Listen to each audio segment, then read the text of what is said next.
Labi, paldies. Tā, pirmkārt jau atkāpjoties nedaudz sargribu šajās cilvēktiesību dienās, kad arī dekorācijā ir 75 gadi, pateikt tiesību sargam paldies. Mēs runājam šodien par hartu, kas piekritīšu.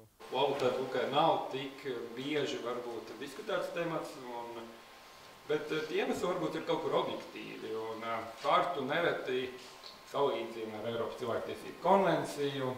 Es pats atceros vēl 2000. gadu, kad es arī biju vēl jauns un zarš un gāju arī pie tiesnešiem. Un tad viņi teica, kāpēc mums ir jāpiemēro kaut kāds instruments, tur kaut kāds no ārpuses. Bet šobrīd, protams, Eiropas cilvēktiesību konvencijas piemērošana, manuprāt, ir ikdienišķa lieta, jebkurā tiesā, un nevienam tas jautājums neradītu. Ja mēs paskatāmies uz hartu, tad, kā jau Bukas kundze teica, viņa tika pieņemta 2000. gadā, bet tā realitātē viņa juridiski saistošu spēku iegūta tikai 2009. gadā. Tad mums ir kaut kur tikai 14 gadi, kopš harta ir juridiski saistoša. Tāpēc es teiktu, arī viņa ir salīdzinoši jauns instruments, un tas arī, es domāju, ir viens no iemesliem, kāpēc harta netiek tik bieži piemērota. Bet raksturojot tīri Satversmes tiesas pieeju, es teiktu, ka Satversmes 8. nodaļa un arī Satversmes tiesas judikatūra jau vēsturiski atspoguļo to satversmes atvērtības principu starptautiskajām tiesībām. Proti, kā satversme nevar paredzēt mazāku pamatiesību aizsardzības standartu nekā to paredz Latvijai saistošie starptautiskie līgumi. Un tātad šo principu varbūt līdz šim es teiktu, nav neviena tiesas sprieduma, kur tas būtu nostiprināts attiecībā uz hartu, bet tīri filozofiski es redzētu, ka šo principu varētu nostiprināt arī attiecībā uz pamatiesību hartu. Es esmu dzirdējis gan, protams, arī iebildums doktrīnā, kad ne viss, kas ir hartā, ir jāpārņem satversmē, bet pirmšķietami, vismaz, ja mēs runājam par tiesībām, kas hartā, jo hartā ir arī principi, tad es neredzētu tā pirmšķietami, kad satversmē jau viss tas nebūtu līdz šim. Kā es teicu, līdz šim satversmes tiesai nav bijis iespēja to pateikt kādā tiesa nolēmumā, taču kolēģiju līmenī ir bijuši lēmumi, ir vismaz viens lēmums šobrīd, kuri ir pateikts, ka ja persona nāk un prasa vērtēt atbilstību pamatiesību hartai, tad viņai ir jāpamato, kāpēc viņa vēlas vērtēt atbilstību pamatiesību hartai un jāpamato, ka satversmē jau tas nav, jo principā personai būtu jānāk par satversmē aizsargātajām pamatiesībām, vai arī jāpamato, ka harta paredz kaut ko tādu, kas satversmē nav paredzēts. Tā kā es teiktu, šis satversmes atvērtības princips starptautiskajām tiesībām, manuprāt, būtu attiecināms arī uz Eiropas Savienības tiesībām un arī uz pamatiesību hartu. Otrs, ja mēs runājam vispār par konstitucionālo tiesu lomu, un hartu, tad jāsaka, var tādus varbūt 3 modeļus izdalīt. Viens modelis būtu, kur harta tiek piemērota pavisam tieši, pieņemsim Vācijas konstitucionālā tiesa, tajos gadījumos, kad nacionālais tiesību regulējums principā ievieš kādu direktīvu, un tas ir jautājums, kas ir pilnībā Eiropas Savienības kompetencē, viņi netik daudz piemēro pamatiesību katalogu, kas ir konstitūcijā, bet viņi tieši piemēro un vērtē atbilstību hartai, jo tas ir Eiropas Savienības regulējums, viņi vērtē viņa atbilstību pamatiesību hartai. Otrs modelis būtu, kur pamatiesību harta spēlē būtisku lomu nevis kā patstāvīgs instruments, bet kā avots, kas var palīdzēt interpretēt, kur konstitucionālās tiesas to lieto, lai interpretētu konstitūcijā ietverto pamatiesību saturu. Proti nodrošināt to, ka Nacionālā konstitūcija neparedz kaut ko mazāku, kā paredz harta. Un trešais ir modelis, kur harta ir vienkārši, es teiktu, viņai nespēlē būtisku lomu, kur viņi vienkārši varbūt šur tur tiek citēta, bet, ja mēs tā paskatīsimies, tad harta nekādā veidā nemainīs liekas iznākumu vai viņu vienkārši garām ejot pieminēt. Man pašam gribētos domāt, un, protams, var skatīties savādāk, varbūt, kā es Satversmes tiesnesis neesmu pilnībā objektīvs, un pašam gribētos domāt, ka mēs esam vairāk pie tā otrā modeļa. tad mēs izmantojam hartu kā instrumentu, interpretējot un arī atklājot satversmes 8. nodaļā ietverto pamatiesību saturu. Un tādi piemēri ir bijuši vairāki, gan attiecībā uz datu aizsardzību, gan attiecībā pēdējā laikā, diemžēl aktuālā jautājumā par noziedzīgi iegūtu līdzekļu legalizāciju un par tiesības taisnīgu tiesu garantijām, kas ir hartas 47. pantā, vai 48. panta izrietošo nevainīgumu prezumpciju, kur arī satversmes tiesa ar vairākiem prejudiciāliem jautājumiem šobrīd ir vērsusies Eiropas Savienības tiesā. Tātad tie ir tikai daži piemēri. Visbiežāk es teiktu, tas ir 47. pants uz tiesības uz taisnīgu tiesu. Te es pieminēšu, ka hartai var būt pievienotā vērtība arī tajā, kad atsevišķos gadījumos harta var paredzēt plašāku aizsardzību nekā paredz, pieņemsim, Eiropas cilvēktiesību konvencija. Pieņemsim, 47. pants tiesības uz taisnīgu tiesu būtu viens no piemēriem. Es arī varētu minēt vienu nesenu lietu par to, vai nevis fiziska persona, bet juridiska persona, tad uzņēmums var, vai viņam ir tiesības prasīt atbrīvojumu no drošības naudas samaksas par blakus sūdzības iesniegšanu situācijā, kad pretējā gadījumā uzņēmums saka, mēs nevaram drošības naudu samaksāt, un tad mums ir liekta pieeja tiesībām uz taisnīgu tiesu. Un šeit, ja no konvencijas tas tik tieši neizrieta, tieši no hartas, tādi piemēri ir bijuši, jāsaka, ka nav tāda absolūta tiesība, kurš uzņēmums var prasīt. Tur, protams, ir jāvērtē, kāda ir finansiālā situācija, cik būtiski tas ir tiesībām uz taisnīgu tiesu, bet no Eiropas Savienības tiesas judikatūras šādi piemēri arī, šāds piemērs, teiksim, ir bijis, un šeit arī tiesa ņēma vērā un arī spriedumā atsaucās arī uz Eiropas Savienības pamatiesību hartas 47. pantu. Tā kā es teikšu, visbiežāk satversmes tiesā harta būs kā tāds argumentācijas spēcinošs instruments, un īpaši būtisku lomu var spēlēt tad, ja tajos gadījumos, kad konvencijā tas standarts ir zemāks nekā tas ir hartā. Tātad stiprinot pieteikumu. Tāpat laikā es teiktu,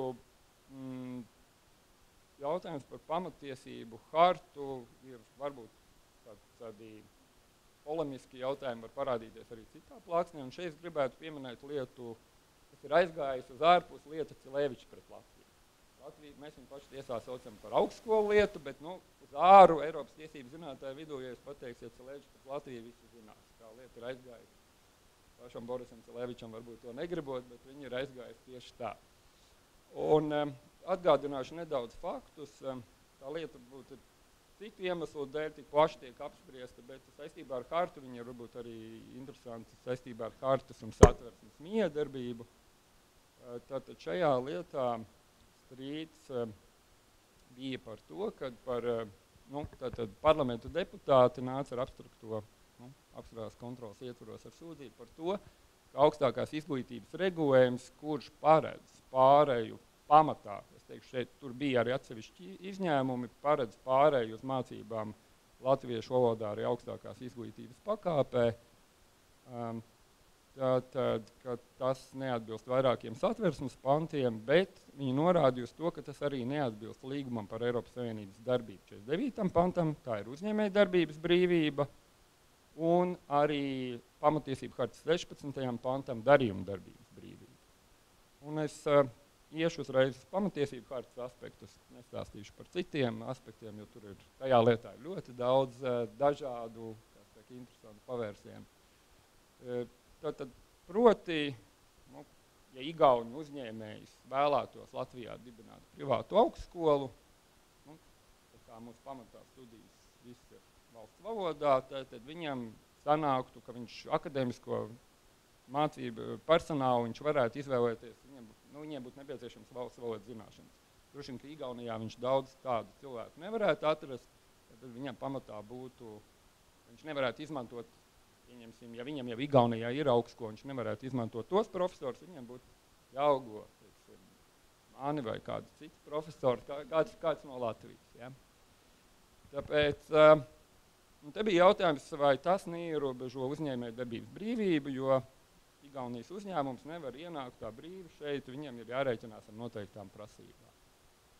Un Satversmes tiesa vērsās Eiropas Savienības tiesā, pirmkārt prasot, vai šāds regulējums ierobežo tātad darījuma darbības brīvību un arī uzņēmēju darbības brīvību, kas ir līgumā par Eiropas Savienības darbību, un vai tas ir, kāda kritērija būtu jāizmanto, lai mēs vērtētu samērību.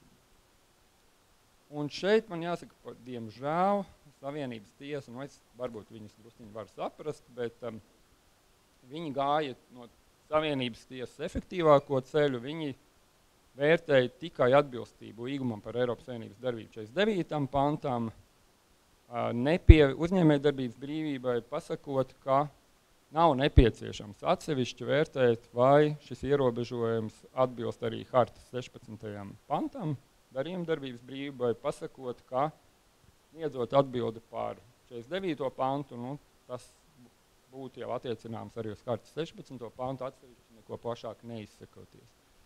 Tāda prakse Savienības tiesā ir bijusi vairākās lietās, bet ne visās. Piemēram, lietā Ungārija pret komisiju, Luksemburgas tiesa atsevišķi vērtēja arī hartas 16.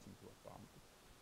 Kāpēc šī darījuma darbības brīvība, varbūt kā no mūsu Satversmes viedokļa, ir tik interesanti, es teiktu, arī akadēmiski, jo mums tiešā veidā Satversmē nav ietvert šādu pamatiesību. Mēs esam viena no retajām Eiropas Savienības valstīm, kur tiešā veidā darījuma darbības brīvību jūs neatradīsiet Satversmē tiešā veidā.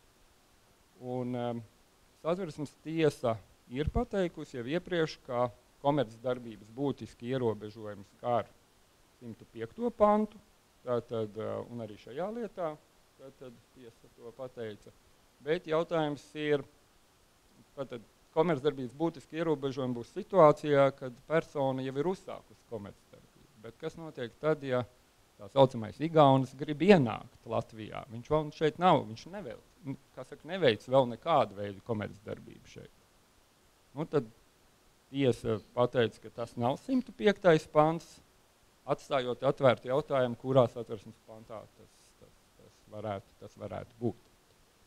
Tā kā, no Satversmes viedokļa, protams, ir šī Cileviča lieta arī, teiktu, arī interesanti tiem, kam interesi pārskatīt vēlreiz Satversmes tiesas spriedumu, kur tiesa arī motīvu daļā norādīja, ka harta var pārklāties ar Satversmi, bet nevienmēr būs identiski, tā tiesība var būt arī dažādos Satversmes pantos. Nevajadzētu būt tā, ka viņi ir ārpus Satversmes, man vismaz tā pirms šietam liktos. Bet viņa var nebūt arī, var nebūt viens pants, kurā viņa Satversmē, teiksim, ir aizsargāta.